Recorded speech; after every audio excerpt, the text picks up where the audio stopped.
এখন ভাষণ প্রদান করবেন আজকের অনুষ্ঠানের প্রধান অতিথি, গণপ্রজাতন্ত্রী বাংলাদেশ সরকারের মাননীয় প্রধানমন্ত্রী জনাব তারেক রহমান এমপি। মাননীয় প্রধানমন্ত্রীকে তার মূল্যবান ভাষণ প্রদানের জন্য সবিনয় অনুরোধ জানাচ্ছি। উপস্থিত সুধী, মাননীয় প্রধানমন্ত্রী। বিসমিল্লাহির রহমানির রহিম। আজকের ফ্যামিলি কার্ড অনুষ্ঠানের সম্মানিত সভাপতি জনাব ডক্টর জাহিদ, উপস্থিত বিশেষ অতিথি বেগম ফারজানা, উপস্থিত সম্মানিত অতিথিবৃন্দ, মেম্বার অফ ডিপ্লোম্যাটিক কমিউনিটি, উপস্থিত কড়াইলবাসী, সাততলাবাসী এবং ভাষানটেকবাসী, আসসালামু আলাইকুম। আজকে এই অনুষ্ঠানটি আমাদের জন্য অত্যন্ত একটি গুরুত্বপূর্ণ অনুষ্ঠান, একটি স্মরণীয় দিন এবং একটি ঐতিহাসিক অনুষ্ঠান। প্রথমেই আমি আল্লাহ রাব্বুল আলামিনের দরবারে হাজারো শুকরিয়া, লক্ষ কোটি শুকরিয়া আমি আদায় করছি। নির্বাচনের মাধ্যমে বর্তমানে বাংলাদেশে জনগণের কাছে জবাবদিহিমূলক, জনগণের প্রতিনিধিমূলক একটি সরকার প্রতিষ্ঠিত হয়েছে। এই সরকারকে এই দেশের মানুষ নির্বাচিত করেছেন। স্বাভাবিকভাবে এই সরকার এই দেশের মানুষের কাছে জবাবদিহি করতে বাধ্য। সম্মানিত উপস্থিতিবৃন্দ, আজকের এই অনুষ্ঠানটি বা এই অনুষ্ঠানকে কেন্দ্র করে যে কারণে আমরা এখানে আজকে উপস্থিত হয়েছি, এটি বহু বছর যাবৎ বাংলাদেশ জাতীয়তাবাদী দল পরিকল্পনা গ্রহণ করেছে। বাংলাদেশের জনসংখ্যার অর্ধেক জনসংখ্যা হচ্ছে নারী। আমরা দৃঢ়ভাবে বিশ্বাস করি এই অর্ধেক জনসংখ্যাকে যদি আমরা পেছনে রাখি, এই অর্ধেক জনসংখ্যাকে যদি আমরা এম্পাওয়ার না করি, তাদেরকে যদি ক্ষমতায়ন না করি, শিক্ষা এবং অর্থনৈতিকভাবে তাদেরকে যদি ক্ষমতায়ন আমরা না করতে পারি, তাহলে অবশ্যই দেশকে কোনোভাবেই সামনে এগিয়ে নিয়ে যাওয়া সম্ভব না। আপনাদের নিশ্চয়ই সকলের খেয়াল আছে, এর আগে বিএনপি সরকার যখন দেশ পরিচালনার দায়িত্বে ছিলেন, দেশনেত্রী বেগম খালেদা জিয়া যখন দেশ পরিচালনার দায়িত্বে ছিলেন, সেই সময় সমগ্র বাংলাদেশে তিনি নারীদের শিক্ষা ব্যবস্থা, স্কুল পর্যায় থেকে ইন্টারমিডিয়েট লেভেল পর্যন্ত শিক্ষা ব্যবস্থাকে বিনামূল্যে করার ব্যবস্থা করেছিলেন। সেই শিক্ষিত নারী সমাজকে আজকে আমরা অর্থনৈতিকভাবে এম্পাওয়ার করতে চাই, অর্থনৈতিকভাবে তাদের সচ্ছলতা গড়ে তুলতে চাই, এবং সেই লক্ষ্যকে সামনে রেখেই বর্তমান সরকার গঠনের আগেই পরিকল্পনা গ্রহণ করেছে কিভাবে নারীদেরকে আমরা ক্ষমতায়ন করব, অর্থনৈতিকভাবে সচ্ছল করে গড়ে তুলব। এবং তারই অংশ হিসাবে আজকে এই ফ্যামিলি কার্ড আমরা সমগ্র বাংলাদেশে পর্যায়ক্রমিকভাবে ইন্ট্রোডিউস শুরু করলাম। আজকে আমরা প্রাথমিক পর্যায়ে, আপনারা নিশ্চয়ই এর মধ্যে বক্তব্য শুনেছেন, প্রাথমিক পর্যায়ে আমরা যেহেতু সরকারের কিছু নিয়ম নীতি আছে, আমাদেরকে সেই সকল নিয়ম নীতির মধ্যে দিয়ে আমাদেরকে একটি কাজ শুরু করতে হবে, এবং সেই নিয়ম নীতির অংশ হিসাবেই প্রথমে পাইলট প্রজেক্ট করতে হবে। সমগ্র বাংলাদেশে 14টি জায়গায় বা 14টি উপজেলায় এই কাজ শুরু হয়েছে। এর ভেতরে এই মুহূর্তে প্রায় 37,000 নারী অংশগ্রহণ করছেন। আমাদের এই কড়াইল এলাকা, ভাষান্ট এলাকা এবং সাততলা, এই 3টি এলাকায় প্রায় 15,000 নারীকে এই কার্ডের সুবিধার আওতায় আজকে নিয়ে আসা হয়েছে। ইনশাল্লাহ আমি দৃঢ়ভাবে বিশ্বাস করি আমার সরকার পর্যায়ক্রমিকভাবে বাংলাদেশে যে 4 কোটি পরিবার রয়েছে, সেই 4 কোটি পরিবারের যারা নারী প্রধান, তাদের কাছে আগামী 5 বছরের মধ্যে ইনশাল্লাহ পর্যায়ক্রমিকভাবে সকলের কাছে আমরা এই ফ্যামিলি কার্ড নিয়ে যেতে সক্ষম হব ইনশাল্লাহ।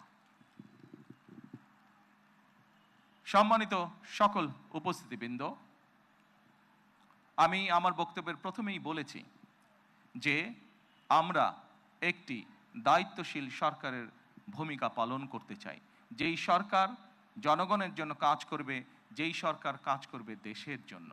আমরা জনগণের কাছে জবাবদিহি থাকতে চাই, এবং তারই একটি অংশ হিসাবে আমাদের দল বাংলাদেশ জাতীয়তাবাদী দল নির্বাচনের পূর্বে আমরা বাংলাদেশের মানুষের কাছে প্রতিশ্রুতি দিয়েছিলাম, বাংলাদেশের নারী সমাজের কাছে প্রতিশ্রুতি দিয়েছিলাম যে বিএনপি সরকার গঠন করতে সক্ষম হলে আমরা এই ফ্যামিলি কার্ডের কাজ শুরু করব।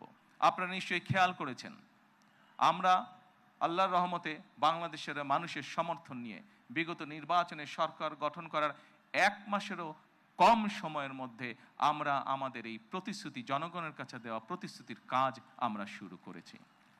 এবং শুধু এই প্রতিশ্রুতি নয়, আমরা আরও কিছু প্রতিশ্রুতি করেছিলাম, তার মধ্যে যেগুলো আমাদের প্রায়োরিটি প্রয়োজন ছিল, তার মধ্যে আরেকটি আছে কৃষক কার্ড। সেই কৃষক কার্ডের কাজও আমরা শুরু করেছি ইনশাআল্লাহ। ঠিক আজকের এই অনুষ্ঠানে আমরা যেভাবে 37,000 মানুষের কাছে, 37,000 নারীর কাছে আমরা ফ্যামিলি কার্ড তুলে দিতে সক্ষম হয়েছি, ঠিক একইভাবে আগামী মাসের মধ্যে আগামী মাসের ভেতরে আমরা কৃষক ভাইদের কাছেও, বহু কৃষক ভাইদের কাছে আমরা কৃষক কার্ড তুলে দিতে সক্ষম হব ইনশাআল্লাহ। সম্মানিত উপস্থিতিবৃন্দ, আপনারা নিশ্চয়ই খেয়াল করেছেন, আমরা দেশের মানুষের কাছে আমরা প্রতিশ্রুতি দিয়েছিলাম, বিশেষ করে আমরা বাংলাদেশের কৃষক ভাইদের কাছে আমরা প্রতিশ্রুতি দিয়েছিলাম যে বিএনপি সরকার গঠন করতে সক্ষম হলে যাদের কৃষি ঋণ 10,000 টাকা পর্যন্ত আছে, কৃষি ঋণ সুদ সহ, সেই কৃষি ঋণ বিএনপি সরকার গঠনে সক্ষম হলে সেই কৃষি ঋণ আমরা মওকুফ করব। আল্লাহর রহমতে আমরা গত সপ্তাহে সেই 10,000 টাকা পর্যন্ত কৃষি ঋণ মওকুফ সরকারের পক্ষ থেকে করে দেওয়া হয়েছে সুদ সহ। এইভাবে একে একে আমরা জনগণের কাছে দেওয়া প্রতিশ্রুতিগুলো, যেই প্রতিশ্রুতিগুলো পূরণের মাধ্যমে জনগণের ভাগ্যের পরিবর্তন হবে, যেই প্রতিশ্রুতিগুলি পূরণের মাধ্যমে, একটি সরকারের প্রতিশ্রুতি পূরণের মাধ্যমে দেশের ভাগ্যের পরিবর্তন হবে, জনগণের ভাগ্যের উন্নয়ন ঘটবে, সেই প্রতিশ্রুতিগুলো আমরা ধীরে ধীরে পর্যায়ক্রমিকভাবে যে কোনো মূল্যে পূরণের চেষ্টা করব। আজকে এই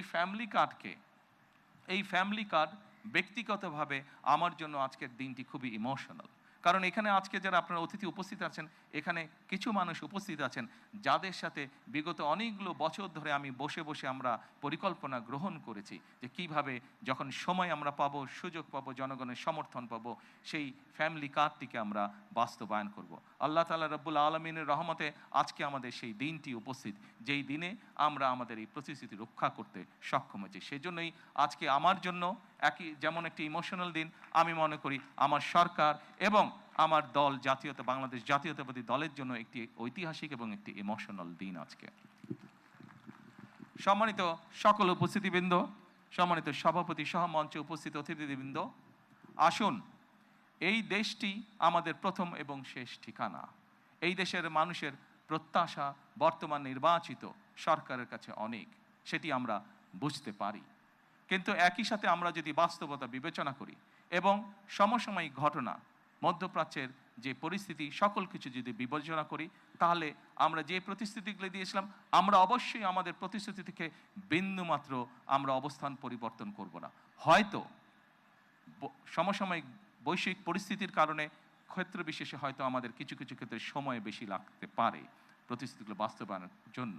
সেজন্যই আজকে আমি সকলকে অনুরোধ করব, এখানে যে সকল এলাকাবাসী উপস্থিত আছেন আপনাদেরকে, আপনাদের মাধ্যমে সমগ্র দেশবাসী যে সকল উপস্থিত আছেন আপনাদেরকে, আপনাদের মাধ্যমে সমগ্র দেশবাসীকে এবং মিডিয়ার মাধ্যমে সমগ্র দেশবাসীকে আমি অনুরোধ করব যে আসুন আমরা ধৈর্যের সাথে সমগ্র পরিস্থিতি মোকাবেলা করি, আমরা ধৈর্যের সাথে সুন্দরভাবে আমাদের এই দেশটিকে গড়ে তুলি। সম্মানিত সকল অতিথিবৃন্দ, আমি নির্বাচনের সময় একটি কথা প্রায় বলতাম, প্রত্যেকটি নির্বাচনী জনসভায় আমি একটি কথা আমার বক্তব্যের শেষে আমি তুলে ধরতাম। সেই কথাটি ছোট্ট একটি স্লোগানের মতন, আপনাদের সকলের কম বেশি জানা আছে, সমগ্র বাংলাদেশের মানুষের কাছে স্লোগানটি পৌঁছে গেছে। আজকে সেই স্লোগানটি দিয়ে আমি আমার বক্তব্য শেষ করতে চাই। সেই স্লোগানটি ছিল, করব কাজ, গর্ব দেশ, সবার আগে বাংলাদেশ। সকলকে আবারও আন্তরিকভাবে ধন্যবাদ জানিয়ে আজকে আমার বক্তব্য আমি শেষ করছি। আল্লাহ হাফেজ। বাংলাদেশ জিন্দাবাদ।